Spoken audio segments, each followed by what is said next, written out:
Welcome to Timeless Wisdom with Dennis Prager. Hear thousands of hours of Dennis's lectures, courses, and classic radio programs. And to purchase Dennis Prager's Rational Bibles, go to DennisPrager.com.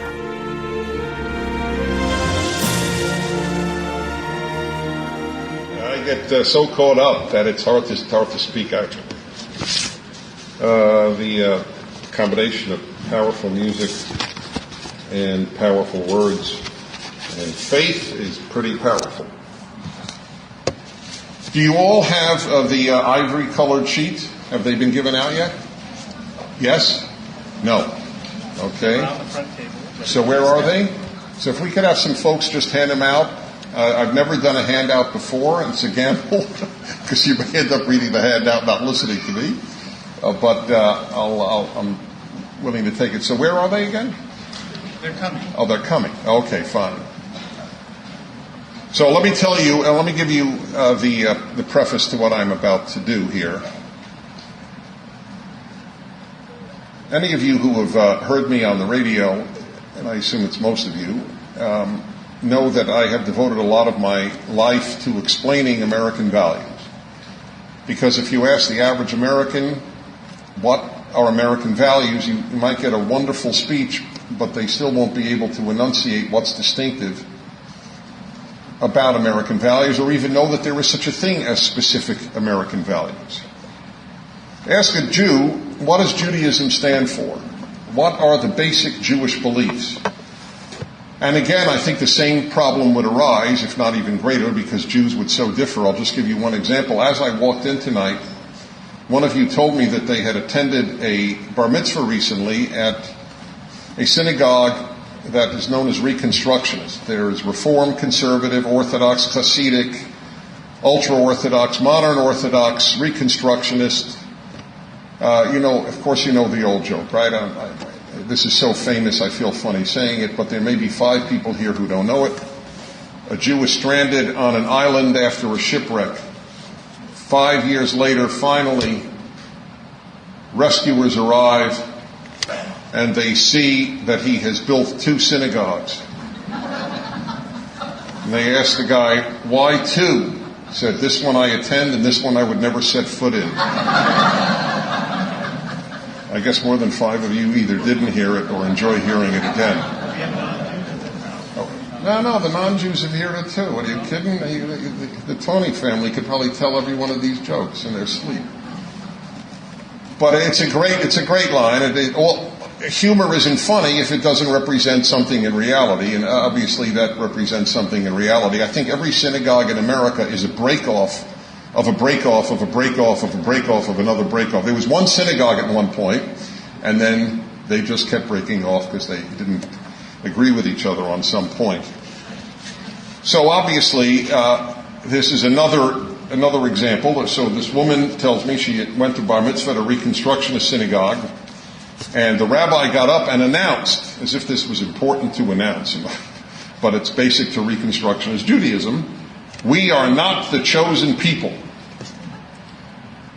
We reject that completely. All people are chosen. All people are equal. So fine. Look, as I have often said, if I believed that there was no divine basis for Judaism and chosenness, after Auschwitz, I would have opted out. It is exactly chosenness that keeps me Jewish. It is not gefilte fish. It is not lox. It is not Woody Allen. I stay Jewish because I believe God chose us. I don't see another compelling reason, frankly, because there are wonderful faiths in addition to our own. If that's dropped, what's left?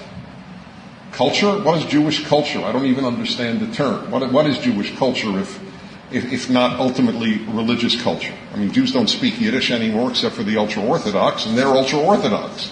So they obviously put emphasis on the religious aspect. So what I've done, and this is really the culmination of a life work, I only did this once before.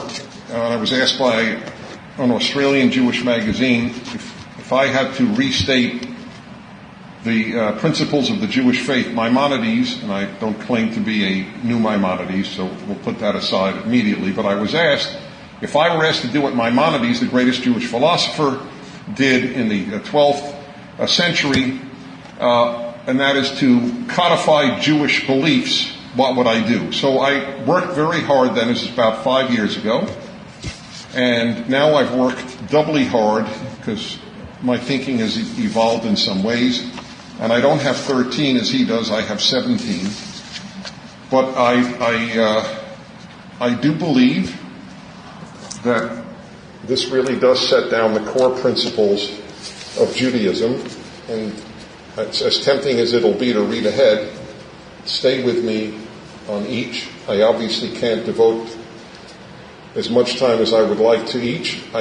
Any one of these could take its own couple of hours at least. and they're not, except for the number one, they're not necessarily in order of importance, but there is one aspect to the order. The first 10 are universal, and the last 7 are specific to Jews. In other words, these are universal principles of Judaism, the first 10, and then specific to Jews are the last 7. Let's begin with number 1. There is one God. He is the creator of the world and the God of all humanity. I wrote an essay once on what I thought was the most important verse in the Bible, and I said it was Genesis 1:1. In the beginning God created the heavens and the earth. Because if you don't accept that, there's no reason to read anything further. If you don't accept that God is the creator, is the origin, the originator, then why read the rest? The rest, you see, if you don't accept Genesis 1:1, then the Torah and the Bible are to Jews what Homer is to the Greeks. Wonderful ancient lore and essentially irrelevant except for some kernels of wisdom that you may extract from it. There is one God. Now, why is one God important? That will come to when we come to number 4. Let's go to number 2. What is God? I get this question all the time whenever I talk about God on the radio. Okay, so Dennis, why don't you define this God? And I say, okay. They never expect me to say okay. I say, that's fine. And here they are. Here are the traits of this God. 1 incorporeal, 2 eternal, 3 beyond nature, 4 holy, 5 personal, 6 good. By the way, these are all normative Judaism. I didn't make up anything here. This is all straight from the Jewish sources, overwhelmingly from the Torah itself. Incorporeal means has no corpus, has no body, has no material being. If God were physical, he would be limited. The physical world is limited. If God were physical, then the physical is all there is. It is critical that God not be physical, because that means that there is a reality that is beyond the material. That, by the way, should be a source of tremendous hope for all of us. Because if this is the only reality, which is, since Marx, the basis of what Western society has believed, that only the material is true. That's why, they called it in the Soviet Union nauchny materialism, scientific materialism, nauchny atheism, scientific atheism. That it's the only reality is matter. I can't think of a more depressing thing, because if that's all it is, then that's all we are. If we're only matter, if we have no soul, we have no non-physical, non-material part, then it's over, right? When we die, it's over. So God has to be non-material, because he has to transcend the material world and give us the hope and the certitude that the non-material is real, and that since we're in God's image, part of us is also non-material. We call it the soul. 2, eternal. Oh boy, I'm old enough now to remember when I would debate atheists and I would say God is eternal, and they would say, well, you believe God is eternal, we believe the universe is eternal. And then came the Big Bang. And it blew the lid off a lot of atheists' heads. They were very disturbed. Read a book, Robert Jastrow, whom I knew personally, was one of the kindest, finest people I have ever known. He was the head of the Goddard Space Center at at NASA. He was a major astronomer. He wrote a book. He was an agnostic, total agnostic, not an atheist, an agnostic, which is the most honest way to be. I think more honest than atheism. The certitude there is no God is a bit odd. But in any event, he was an agnostic. But he wrote a book called God and the Astronomers. You can read it. It's very, very wonderful and very brief. And the thesis was very simple and amazing. He said, I can't believe it, he said. Astronomers did not react like scientists when the Big Bang was shown to be true. And then he realized, he said, oh my God, I thought scientists didn't care about what science proved. A scientist doesn't have a vested interest. They just have a vested interest in truth. But no, he said, to my shock, I found most of my colleagues were disturbed by the Big Bang because it meant the universe had a beginning. But if it has a beginning, it might have something that began it. Because something doesn't come from nothing. Although I did have an astronomer on my show for 1 hour. One of the most Twilight Zone-ish hours of my 31-year career on radio. A man who wrote, what's the name of the book? It was about nothing. You have to yell. A Universe from Nothing. That was what he was. A major astronomer at, I think, Arizona State or the University of Arizona, and national reputation. And his argument was that we do have a universe from nothing. But of course, nobody who didn't go to graduate school, in other words, who still thinks clearly, will actually buy that idea. Wait a minute, something came from nothing? So what you know what we spoke about? We debated with each other for about 20 minutes. What does nothing mean? He was redefining nothing. And I remember pinching myself. Thank God it was radio because you couldn't see my facial reactions. But that was what it was about. And I just finally said, look, we'll just have to leave it. I think nothing means no thing. And so I had to move on because I didn't want to go round in circles. So God is eternal and the universe is not eternal. Number 3, beyond nature. Commented on that earlier. God is above nature. Among the many reasons is that if God were part of nature, then obviously God is limited. Nature is finite. Again, not eternal, finite, but there's another reason. Nature isn't good, as in a moral sense. Nature's not moral. Right? The survival of the fittest is hardly morality. Animals don't build hospitals. Now, I don't blame animals for not building hospitals. They eat the weak. We, in our best moments, we protect the weak, right, with a hospital. The weak in nature are eaten. I remember my first safari. I've been on a few safaris. My first one was actually quite emotionally difficult because I saw how red in tooth and claw nature is. I got good at identifying which zebra was going to be the first to be eaten. Because the zebra that was the lamest was going to be eaten by a lion. The vibrant zebras got away. A lame human being is brought to a doctor. A lame zebra is eaten.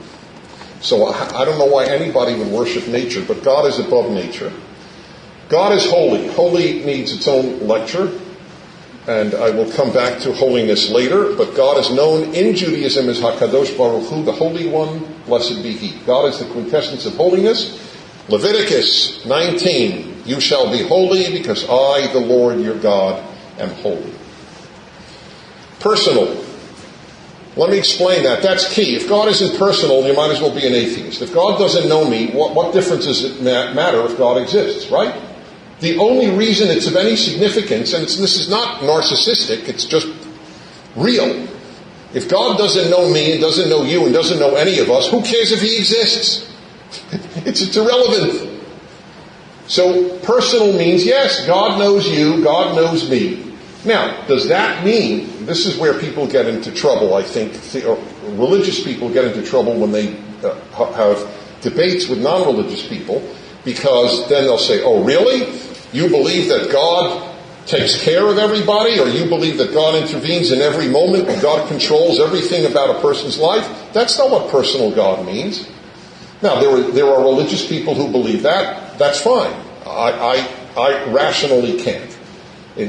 Certainly, the obvious example that Jews always raise, do I believe that God willed that every one of the 6 million Jews be tortured to death, and nearly all were tortured to death?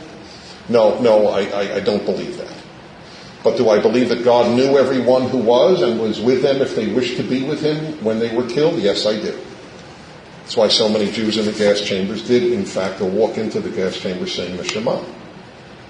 So yes, God knows me, but does that mean that God will protect me at every moment? How could it mean that? It's obvious that good people aren't protected. But does that mean that God never intervenes? No, I would never say that. So how do you know? You don't know. You believe, and that's fine. You can have your faith that God does intervene. I think most people who believe in God do believe that God has played a role at some point in their life. And good. If God isn't good and just, and they're to me the same, if God isn't good and just, then again, count me out. I mean, the only thing more frightening than no God is a bad God. Right? Okay. So those are the characteristics of God, the 6 of them. Number 3, who is this God? I answered, what is this God? Now, who is this God? This is the God who is revealed in the Torah, known as the God of Israel. Very simple. That's the God we're talking about. The reason that this is important is that otherwise, a lifetime of debating with atheists has taught me to know what they will ask in advance, and one of them is, oh, really? Well, look, everybody has his own God. Which God are you talking about? Okay, hello, I have an answer.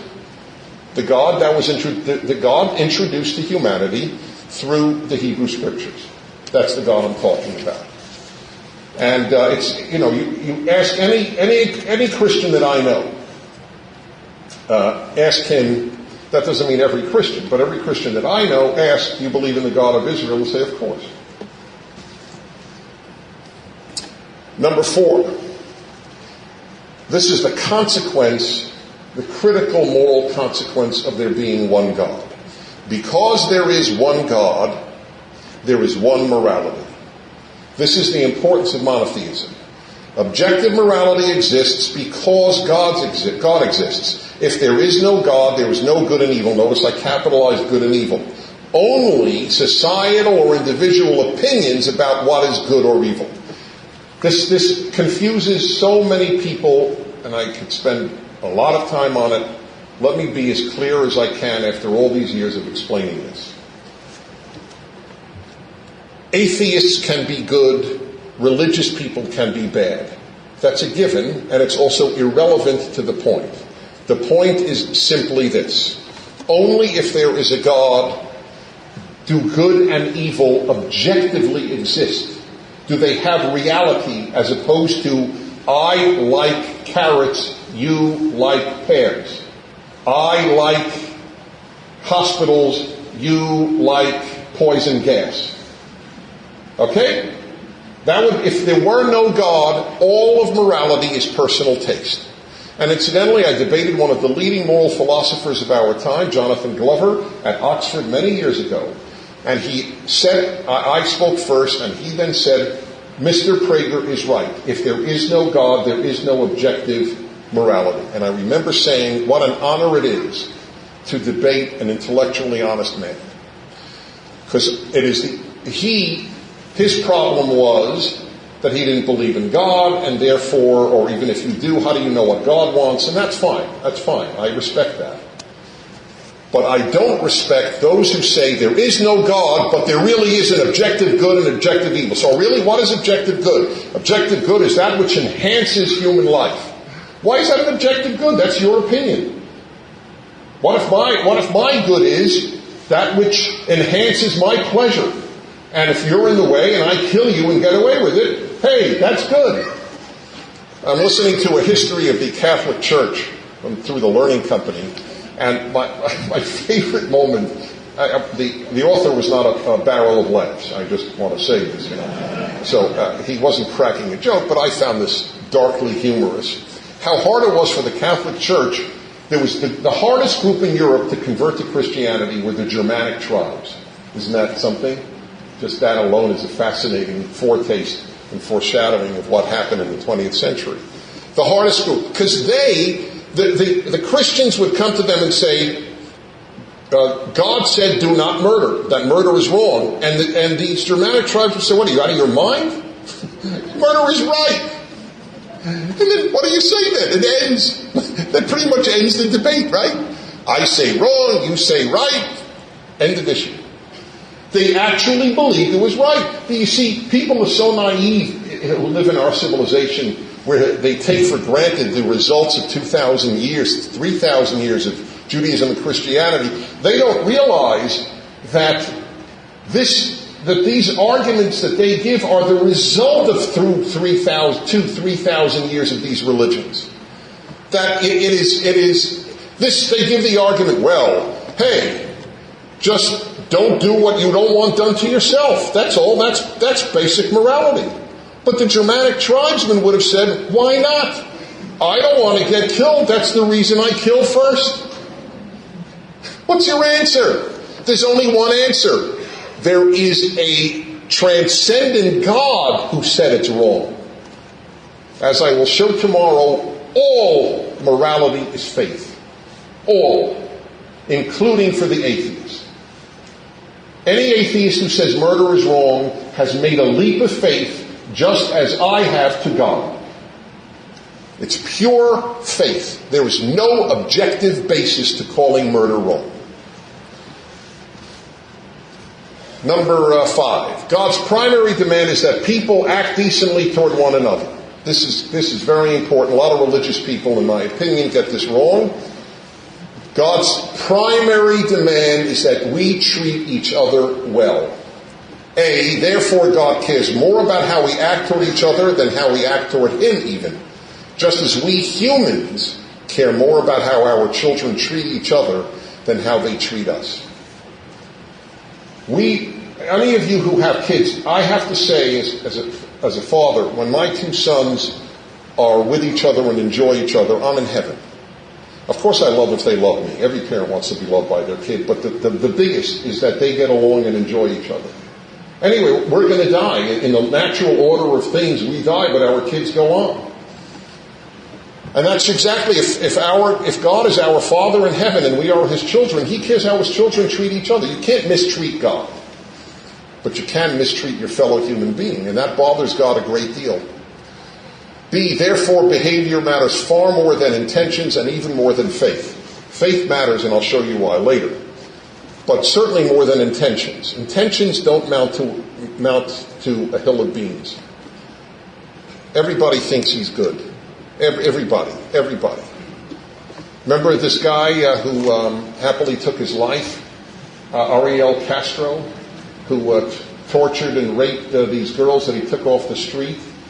I mean, as I pointed out on the radio, these are 3 young women that he kidnapped. If he only kidnapped them and never touched them, the evil that he did is beyond belief. To take them from their families forever, almost forever, and have the families not know the torture to the parents and the siblings, but then to think what he did to them in the course of that time, which obviously I won't describe here. But this guy, you know what he said in court? I'm no monster. The people with the highest self-esteem are violent criminals. I've often commented on this. Read Roy Baumeister, one of the leading criminologists in America, spent his life with violent criminals. Intentions don't matter. Behavior does. So we should act decently. Why do you think Isaiah says, hey, thus saith the Lord, who needs your sacrifices? I need you to act decently. I'm quoting now from God Himself, that I, God, care more about how you treat each other than how you treat me. I don't need your sacrifices. I need your goodness. Problem is, what is goodness becomes the big problem. That's a big variation on a theme in life. Number 6, there is an afterlife. Jews drive me nuts on this one.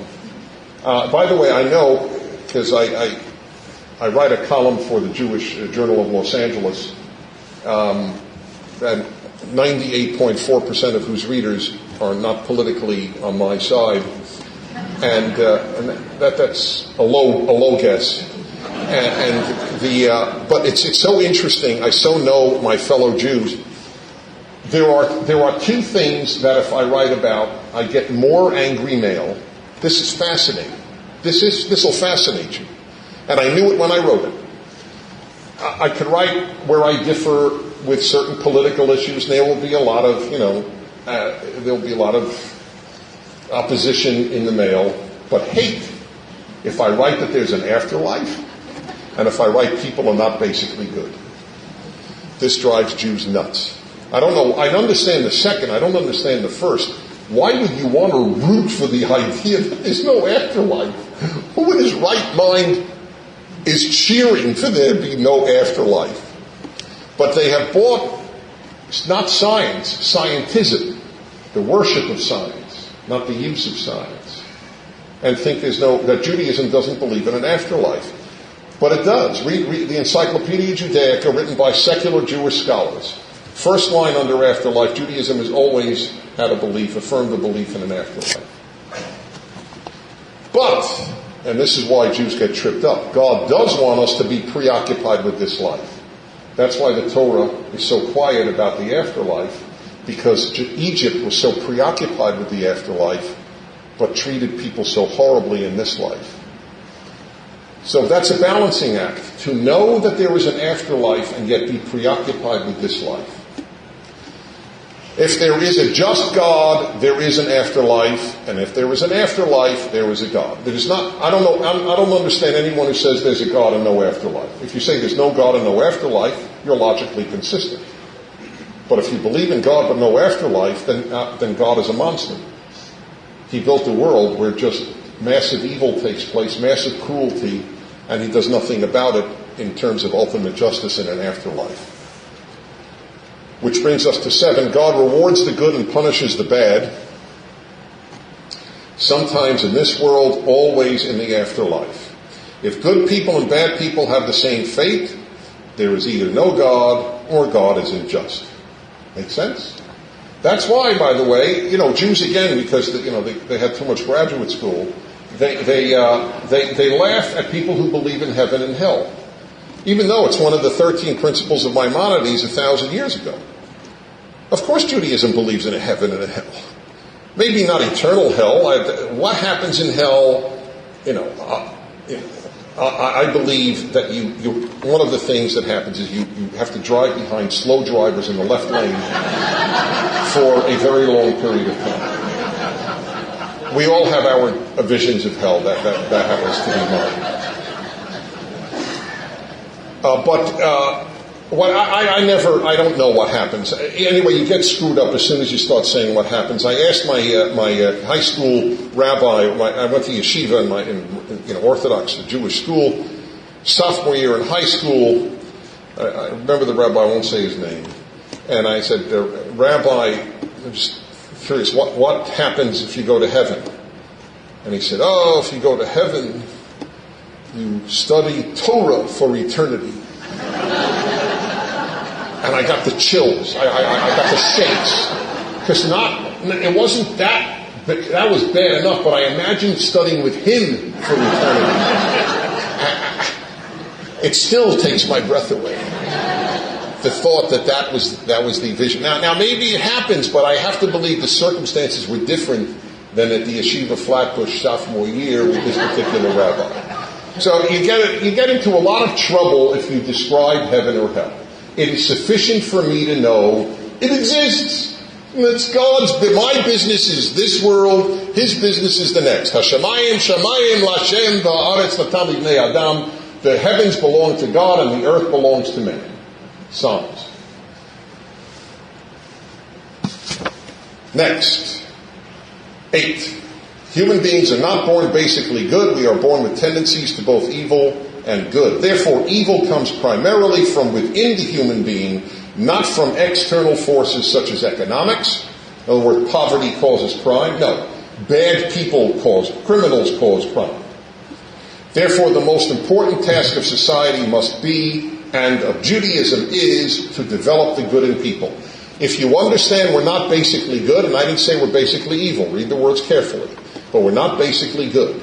And if you understand that, society should spend most of its efforts with regard to young people making them good. Not making them have self-esteem, not making them great students, making them good people. We have largely abandoned the effort because we believe people are basically good. All kids need is love and self-esteem, in which case you will raise a well-loved barbarian. Number 9, all people are created in the image of God. There are 4 consequences. A, therefore, racism is theologically impossible as well as morally reprehensible. If everybody is created in God's image, how could one race be better than another race? It's an idiocy. It's a theological idiocy. B, therefore, the most important distinction among human beings is their behavior, not their race, religion, nationality, class, or sex. In the words of Viktor Frankl, a survivor of Auschwitz, there are only 2 races, the decent and the indecent. It's one of the guiding lines of my life. Ever since I read that in high school, that's the only division I ever drew. That's why I have no problem in saying, and I know if I said this at a university, I would be dismissed as ridiculous. I don't have a racist bone in my body, precisely because that is exactly what I believe. There are only 2 races, the decent and the indecent. Color means nothing to me, nationality means nothing to me, ethnicity means nothing to me, end of issue. C, therefore human life is sacred and animal life is not, though we are not permitted to inflict gratuitous suffering on animals. Torah has a number of laws on the treatment of animals, and it is one of the 7 laws that Judaism demands that non-Jews observe, is not to hurt animals gratuitously. But you save the person, the stranger, before the dog you love, because human life is sacred and animal life is not. D, therefore murderers must not be allowed to live. Allowing all murderers to live lowers the value of human life. Taking the life of murderers is the only law stated in each of the Torah's 5 books. A lot of people disagree. They think that taking murderers' lives cheapens life, whereas the Torah believes that taking murderers' lives enhances the value of life. If you're allowed to keep your life after murdering somebody or murdering millions, I don't know why that enhances the value of life. Punishment is the only way that we can describe how bad a crime is. And so I'll never forget, Israel executed one person. Israel put Adolf Eichmann, the architect of the Holocaust, responsible directly for millions of Jews dying, horrific deaths. They put him to death, and I found that to be extraordinarily morally inconsistent, and I never use the word, but in this case, hypocritical. If you're against capital punishment, then you should be against capital punishment. You can't say I'm against capital punishment unless you kill 1 million. Oh, then you die. But if you only kill 6 or 1, then you can live. What kind of thinking is that? Isn't every life infinitely precious? So Israel announces that a certain number of lives you really do deserve to die. But before that, we keep you alive. I don't buy it. Number 10, the last of the universal ones. God created the world and nature for man. There's a very famous Hebrew phrase, Bishvili nivra ha'olam. Every person is supposed to say, for me, the whole world was created. It's a beautiful phrase. And then you walk around grateful for everything that you have. But that's the reason the world exists. You know, I know it drives some nuts, but nature has no purpose if human beings aren't there to appreciate it. I'm sorry, that's the reason for it. And by the way, it turns out that the more we know about the universe, the more we realize how finely tuned it is to make life on this planet. So it seems that even scientifically, everything out there somehow has a role in our creation. Now the specifically Jewish things that constitute Judaism. Number 11, the Jews are the chosen people, chosen to bring mankind to the preceding beliefs. The task of the Jew is to bring the world to the first 10 beliefs, the first 10 statements. That's the task of the Jew. Otherwise, why did God choose anybody? If the Jews don't have a mission, I mean, this is where, some of my Orthodox friends and I they're not tend to be my friend. My Orthodox friends tend to agree with me, but if you ask a lot of Orthodox, and I'm a big fan in many ways of the Orthodox, if you ask them, what is the purpose of being a Jew? They'll say to keep the mitzvahs. Of course, that's a tautology. What's the purpose of keeping the mitzvahs? Well, because God told us to. Okay, what's the purpose? And so sometimes on rare occasions, they'll say, so we should be a light to the nations. But I say, but if you're not talking to the nations, how are you a light? If you hide in Jewish ghettos, how are you a light? And that was my biggest single issue with the orthodoxy that I encountered growing up, was the insularity of it.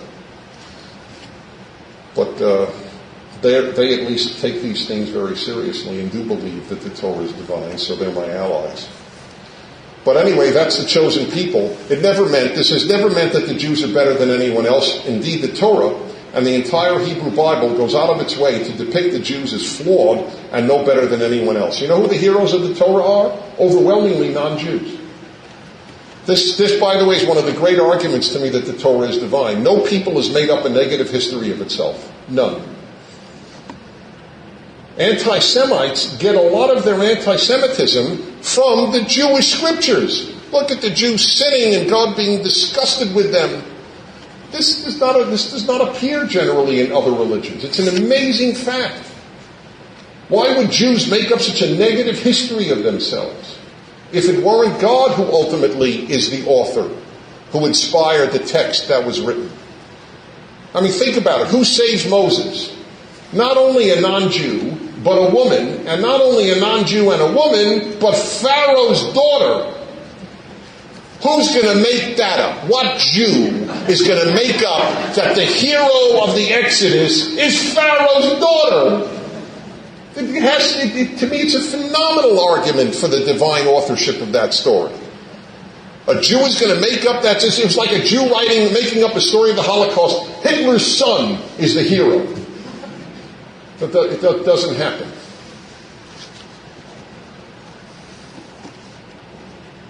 So that's chosenness. Of course, chosen. It doesn't mean better. Never meant better. In fact, it's easier for a non-Jew to get into heaven than a Jew, according to Judaism. A non-Jew has to obey 7 laws. A Jew has to obey hundreds. It's not a great deal.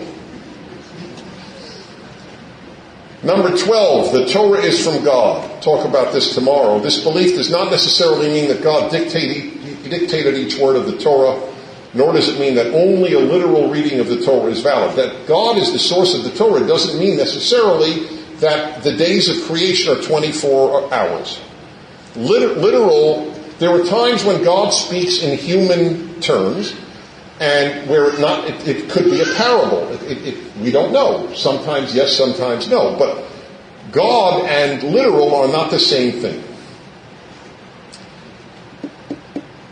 It means that the Torah ultimately comes from God, not men. Number 13. Judaism has a trinity of its own, God, Torah, Israel. I didn't make that up. It's in the Talmud thousands of years ago. At least 1800 years ago. In fact, it's a very famous song, God, Torah, Israel are one. It's very, very, very similar to the Christian Trinity. I mean, it's not identical, obviously, but it's very similar. It's sort of 3-in-1 sort of thing. And the reason that I compare it to the Christian Trinity is, as I write here, the removal of any one of them is no longer Judaism. It would be as if the Father, the Son, or the Holy Spirit were removed from Christianity. Imagine a Christian saying, well, I'm a believing Christian, but I don't believe in the Son. Okay. That's lovely, but you're not a Christian. That's fine. That's all right, but we have to be intellectually honest. You can't drop any of these. That doesn't mean you're read out of the Jewish people. You could believe in Zeus and still be a Jew because we're also a people. But you're not believing in Judaism. Number 14, Jewish faith rests on two pillars, the creation and the Exodus. Judaism cannot survive denial of either as a divine event. They are to Judaism what the crucifixion and resurrection are to Christianity. That's the case. That's why you will always see in Jewish prayers two things. Zecher Ma'aseh Bereshit, in remembrance of the acts of Genesis, of creation, and Zecher L'Yitziat Mitzrayim, and remembrance of the Exodus from Egypt. Those are your two beliefs that are fundamental to Judaism. And I would have to say, if it was all made up, I'm not sure why I would stay in it again. I don't say every miracle has to be literally kept, even though I don't have a problem with Balaam's donkey speaking. I happen to love that story. I'm not too sophisticated for this stuff, even though I went to graduate school, but I had cognitive dissonance throughout graduate school. Number 15, the Jew is commanded to lead a holy as well as an ethical life. My dear friends. Here is what holy means. Holy is this. You ready? This will help you tremendously. This is my working definition my whole life for holy. At the pinnacle of holiness is God. At the opposite end of holiness is the animal. And the human being has a choice all day, every day. Do I act like God or like an animal? By the way, acting like an animal doesn't mean you're evil. Unholy does not mean evil. It's not evil to curse, but it's unholy. Since our secular society has dropped the concept of the holy, you now have public cursing. Then they say, who's it hurting? Right? I'm not hitting anybody, I'm not stabbing anybody, because they have no concept of the holy. But when the holy dies, the ethical will follow. That's, I promise you. Number 16. Judaism is a religion of separations and distinctions. I wrote 5 and I forgot to add 1. I'll do it at the end. God and man, good and evil, man and woman, holy and profane, life and death, and the one I forgot to put in, human and animal. And our society, like a good secular society that it is working to obliterate every one of those distinctions. Man is God, we're all godlike. Good and evil are matters of opinion. Man and woman, that's the biggest assault today. You just choose your own gender, or no gender at all. Holy and profane doesn't even matter any longer. Life and death, well, that there is still a distinction. Human and animal, none. Human and animal, we're all animals. New York Times publishes every article it can to show that we're just animals. And finally, 17, Judaism can ennoble anyone. Therefore, any Jew is welcome to embrace Judaism and become a member of the Jewish people, though no ethical monotheist has to. Judaism welcomes converts. A lot of Jews certainly when I grew up, didn't know this, because Judaism had become too ethnic. Judaism has always welcomed converts. In fact, even the New Testament, Paul speaks about the Jews crossing continents and crossing seas to make one convert. 1/10 of the Roman Empire at the time of Jesus is estimated to have been Jewish. And a lot more were converted, in fact. But you don't have to be Jewish in Judaism's view in order to be saved. If you're good and you keep the 7 laws that I will speak about, well, I should tell what they are now. This is what Judaism demands of non-Jews. That affirmation of one God, not blasphemy. In other words, you can't go around denying God. Not to steal, not to murder, to set up courts, not to cause animal suffering gratuitously, specifically eating the limb of a living animal, and incest. Basic moral laws.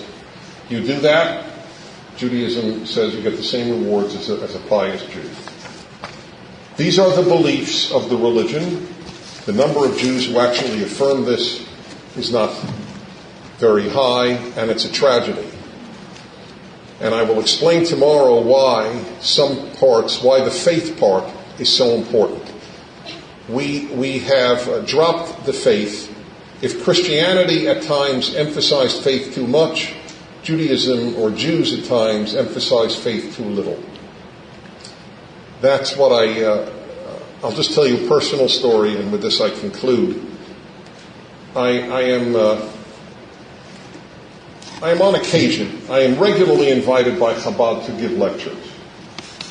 And sometimes even by other Orthodox congregations. To the Orthodox Jews' great credit, I was invited to the Organization, Union of Orthodox Jewish Congregations annual convention a few years ago. And you know what they invited me to speak on? To their great credit, why I'm not an Orthodox Jew.